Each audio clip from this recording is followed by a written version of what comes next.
that's not easy decision on it. No. I'm pretty sure you went couple nights without sleeping to say what I want to do, but if it's necessary to do it, you did the step that other people don't do before, so. You know, I was a trustee of the Alaska Permanent Fund Corporation for 8 years, and I was the executive director of the fund for 5 years.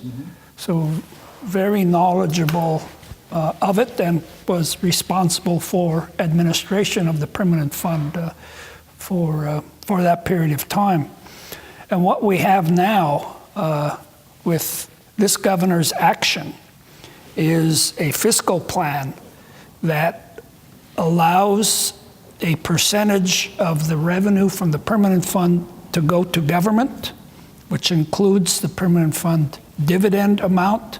It allows the permanent fund itself to continue to grow over time, and it allows the revenues of the state to grow as the permanent fund grows.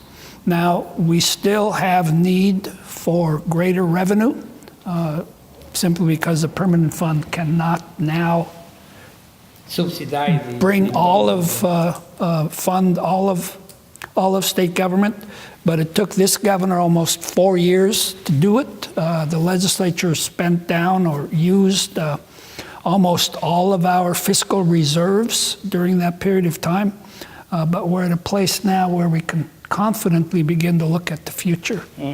Thank you. Quiero decir algo antes que lo diga. Queridos amigos, yo pienso que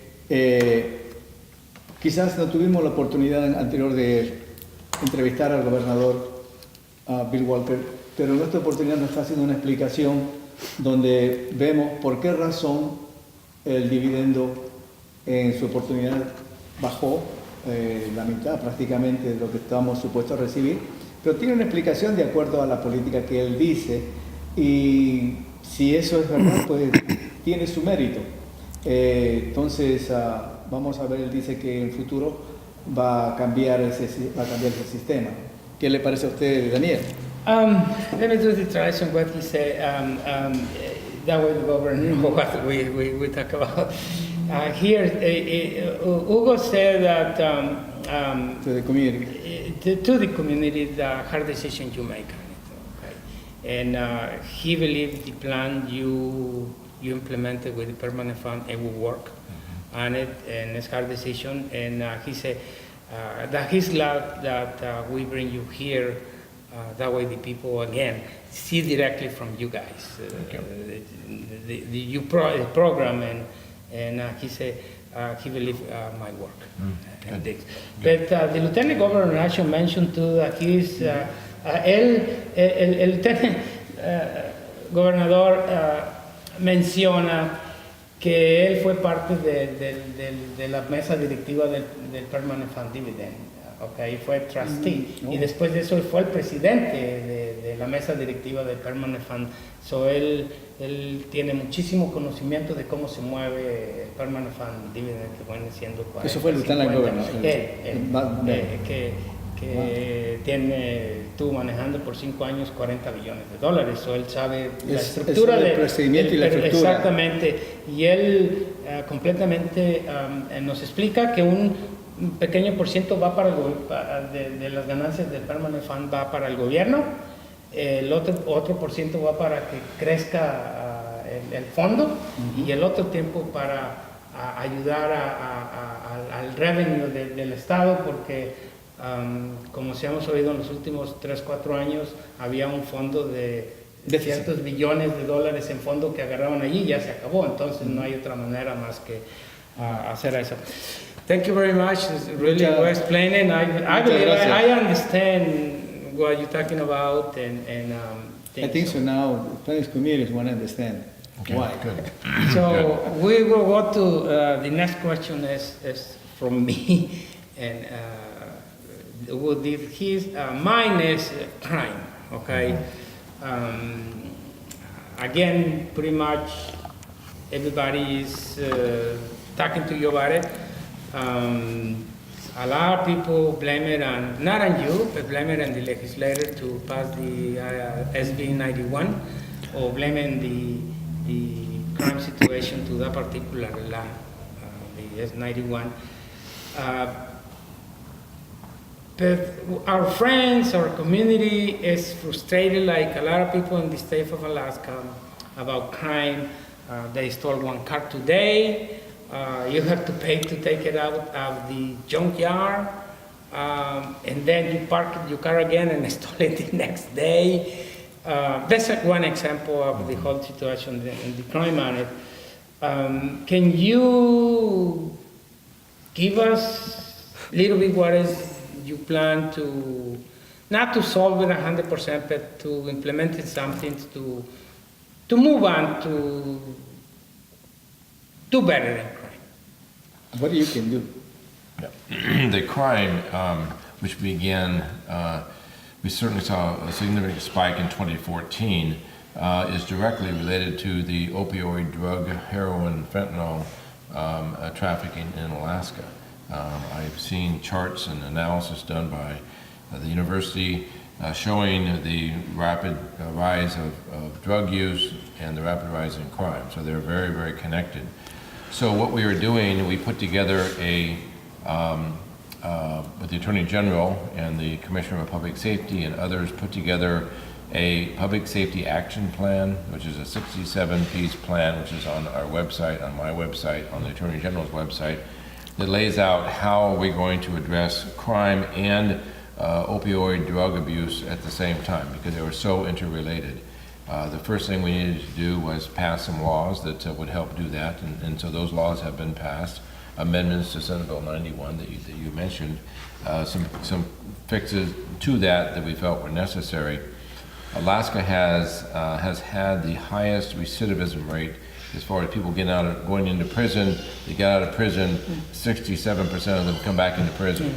So if we can reduce that down to 30%, we're keeping those other folks that are not out committing crime. So that's going to bring one way to bring down crime is make a change in the prison system so that they don't come back again. The reason they come back is because they've committed a crime. The second thing is that we were very understaffed on Alaska State Troopers. We were 52 troopers fewer than we needed to be at full staff, and that's because we weren't paying enough. Our troopers were saying, you know what, I'm risking my life. I can risk my life with a better pay someplace else. And so they did, and we had a lot of them leave. So we've made that adjustment, and now we want to fill those 52 positions, Alaska State Trooper positions across the state. We have had laws that allow us to have pre-sentencing done differently. We can take into consideration somebody's prior background from out of state when we do the pretrial sentencing. So it's a number of things that we have addressed to bring down crime. Again, very related to drugs. We have many more drug dogs. Lieutenant Governor Malott and I actually bought a drug dog together. His name is Bo, and it lives in Yakutat. And we have a lot more drug dogs. We have a lot more interception of drugs. This past year, we intercepted 1.5 million doses of drugs coming into Alaska.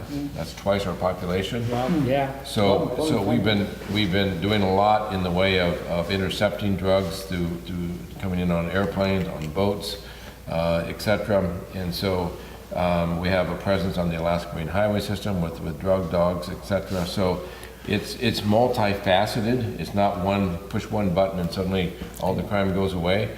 It takes a plan and a team. We have the team in place, we have the plan in place, and that 67-point plan is about to become a 73 or 4-point plan because they're gonna update it with more things we need to be doing. But I'm a carpenter.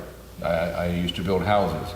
I always had a set of plans every time I built a house, and I built them off that plan. So I'm a big believer, if we have a problem, we put together a team, we come up with a plan, they bring the plan back to me and the Lieutenant Governor, we look at it, if it makes sense, we'll do it, if not, we'll adjust it, and we'll go with the plan that we ended up with.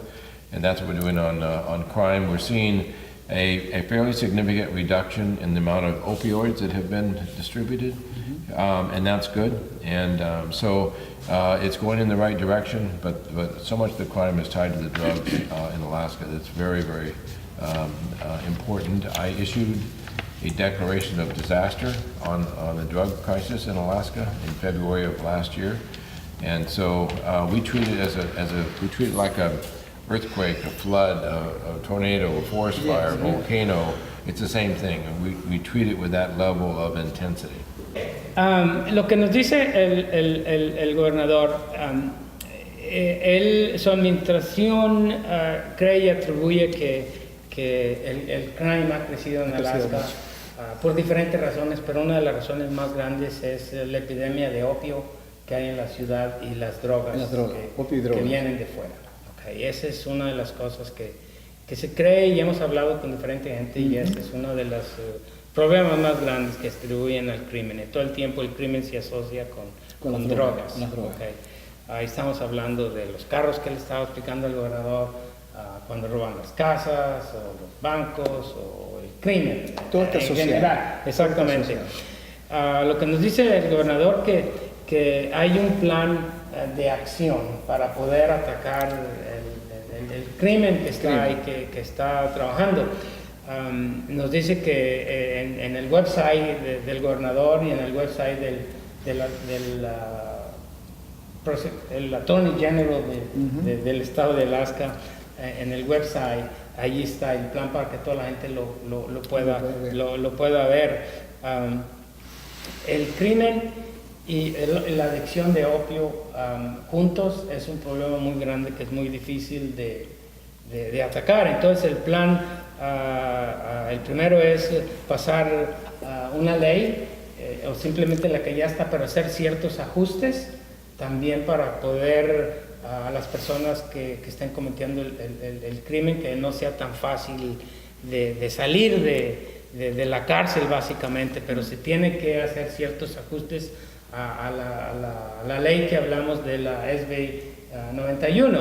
Entonces el plan de ciertos ajustes para que no se pueda salir tan pronto de la cárcel básicamente. Claro. El otro punto que menciona mucho es que exactamente los state troopers, hay 52 posiciones que están abiertas, que él las va a llenar, y las posiciones están abiertas no porque se hayan retirado o cosas así, sino por falta de paga, porque lo que se vio que el State Trooper dice, estoy arriesgando mi vida y la de mi familia, con el dinero que gano aquí no es suficiente, yo mejor me voy a otro estado donde me pueden pagar más, y se van. Entonces esas posiciones quedan abiertas y eventualmente, entre menos personas que vean, eventualmente el crimen va a crecer. Él nos dice que va a llenar esas posiciones con un aumento de sueldo para los State Troopers, para que se queden aquí y no se muevan. También nos dice que esta cifra para mí es una sorpresa grandísimo, que hay 1,5 millones de drogas en cuestión de opio que vienen al estado de Alaska. Muchísimo, por aviones, por bote. Muchísimas de esas. Entonces también lo que están haciendo, están implementando parte del plan, unos perros que detectan las drogas, y está diciendo que ellos dos entrenaron a un perro que se llama Bob. Entonces, pero esa es una de las claves del plan, y yo pienso que él nos puede seguir diciendo, pero esa es la clave. Hay un plan. Make sense. Hay un plan. El gobernador también dice que él fue carpintero. Entonces, él fue carpintero y él acordaba que para hacer una casa, él hacía casas, pero no tenía un plan. Después tenía el grupo, los trabajadores y después el plan. Entonces lo mismo está haciendo ahora. Pues la verdad es bueno, por lo menos estamos empezando con algo. Sí, es buen plan. Buen plan. Es La pregunta es la que todo el mundo hace es, Pregúntalo tú. ¿existe el presupuesto y la capacidad de los hombres para poder cumplir este plan? Es decir, ¿hay presupuesto para pagar a más personas y a un cuerpo policial para que este plan se ejerza y cumpla el objetivo? Eso acaba de decir que sí. This is a follow-up question. Is this a budget to do this kind of plan? Is in your budget, like? Is in Yes. budget, is the money there? It is within our budget to do that. There's more we need to do, and what we need to do in Alaska is look at how we're going to pay for the services that we provide. Before, we've been paying for it off of the oil prices, but the oil prices need to be $120 a barrel in order to pay for everything, and they're at about $70 a barrel. So we need to, that's one of the things that we're working out to make sure that we have a full fiscal plan to be able to pay for everything. Get the money Yes. for paying. Sí hay planes, sí hay, está en el presupuesto, presupuesto. está en el presupuesto para poder hacer lo que estaba diciendo él. La mayoría del dinero que viene del petróleo. Hace un tiempecito atrás el petróleo estaba a $130 por el barril y ahorita está a 70, entonces la mitad. Entonces el plan es, y sí él está buscando el dinero para eso, pero sí lo piensa implementar. Lo tiene en su pensamiento en el plan. Okay. Bueno, que hable ya el gobernador la educación, ¿viene? Sí. Precisamente como hablamos de presupuesto, a la comunidad latina está preocupada por la calidad de la educación. En su plan, ¿qué incluye para que las personas se sientan tranquilas que van a recibir una educación de calidad? The next question is education. Okay, and that one was huge too in the Latino community education. As you can see, we explained you before we started the taping that it's a large Latino community. And back like 40 years ago, the Latino community used to work in restaurants and janitorial service, which is nothing wrong with it. But now the Latino community right now go to universities and finish high school and support daddy that is still probably doing dishes by way doing a job, part-time job in the government and it. So the Latino kids are studying and gone to the school in the universities. No, don't be surprised that in the next 3 or 4 years you will see a lot of law firms with Latino names or doctor names in the hospitals, which right now it is, or teaching in high school. So that one is pretty big right now for the Latino community education. And the question is, what is your plan for education? And like we know, we struggle a little bit in the budget and the situation with the legislator about funding education and things like that. We want to hear from you your plan about the education. Okay. I'm going to start and let Lieutenant Governor Malat add to it. When we came into office, we sat down with the new Commissioner of Education and talked about a vision we had for education, how we wanted to be the best education possible and make sure that it fit the opportunities for Alaska. So they put together what's called the Alaska Education Challenge. Again, it gets back to my vision, put together a team and put together a plan. So the vision was the best education possible. The team was the Commissioner of Education, and he reached out to all the education support professionals, the maintenance staff in the schools, as well as the educators, the administration, parents, school board members, several hundred people across the state to put together this plan. And the plan is several pieces. One of the pieces of the plan is safety. We want the students to feel safe in schools. We just had a conference today about that. So there's more we're going to do on school safety. We want to make sure that the courses being taught fit the opportunity. I'm a big believer in what's called career and technical education. I love it that in some schools they learn about carpentry, they learn about mechanics, they learn about operating equipment, and they learn how to weld, and they learn how the culinary, how to cook. And so that's part of their education process as well. They might go right on to college out of that school, but they've learned all these very valuable things that I think when you live in Alaska, it's important to know all those things. Those skills. So yes, and so that's very helpful. And the other is to make sure that it's a curriculum that where they can. It's important that they have certain skills at certain ages in our schools, and make sure that they have met that at the, I think there's a third grade reading level test that is important, and that's what some of the national